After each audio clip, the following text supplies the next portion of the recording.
નમસ્કાર ખેડૂત મિત્રો, હું નિકુંજ સિણોજિયા ધર્મજ પરિવાર વતી ફરી એક વખત તમારું સ્વાગત કરું છું. અને તમે જોઈ રહ્યા છો કે અત્યારે આપણે હમીરભાઈના જીરુના ફિલ્ડ ઉપર પહોંચી ગયા છીએ, જેઓએ આજથી 10 થી 12 દિવસ પહેલાં ધર્મજ ક્રોપ ગાર્ડ લિમિટેડની ઉર્જા પોટાશ 346નો ઉપયોગ કરેલો છે. તો આપણે એની પાસેથી જ જાણીએ અને આ પ્રોડક્ટના રિવ્યૂ અને રિઝલ્ટની થોડીક વાત કરીએ. કેમ છો અમીરભાઈ? મજામાં? મજામાં સાહેબ, મજામાં. તો અમીરભાઈ, તમે તમારા જીરુમાં ઉર્જા પોટાશ 346નો ઉપયોગ કર્યો તો ત્યારે તમારું જીરું કેટલા દિવસનું હતું, કઈ અવસ્થાએ હતું? સાહેબ, મેં આનો ઉપયોગ કર્યો ત્યારે મારું જીરું 65 થી 70 દિવસનું હતું ને ત્યારે મેં આનો ઉર્જા પોટાશનો ઉપયોગ કર્યો.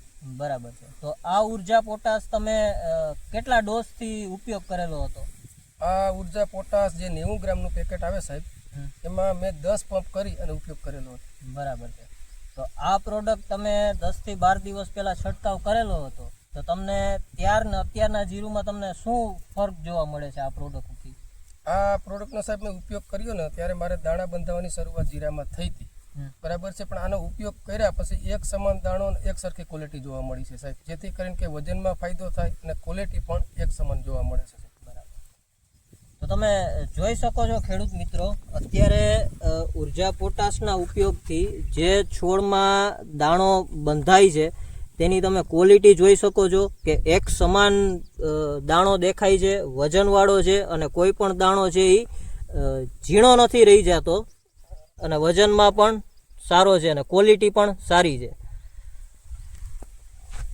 તો અમીરભાઈ, આ પ્રોડક્ટ ખરેખર જીરું, ચણા અને ધાણા આ ત્રણેય પાકમાં જ્યારે દાણો ભરાતો હોય ત્યારે છંટકાવ કરીએ તો આનું કેવું પરિણામ મળે, કેવું રિઝલ્ટ મળે તમારા મત અનુસાર?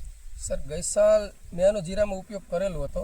ધાણા ચણાનું વાવેતર મેં નથી કર્યું, પણ જે જીરામાં મેં આનો ઉપયોગ કરેલો હતો તો એમાં સાહેબ 100% રિઝલ્ટ મળે છે. પણ કોઈ પણ પાકમાં તમે જે વાત કરી કે ચણા છે, ધાણા છે, જીરું છે, મગફળી છે, કોઈ પણ પાકમાં ખેડૂતને આને સારી ક્વોલિટી મેળવવા માટે ઉર્જાનું રિઝલ્ટ 100% મળશે સાહેબ. ધન્યવાદ.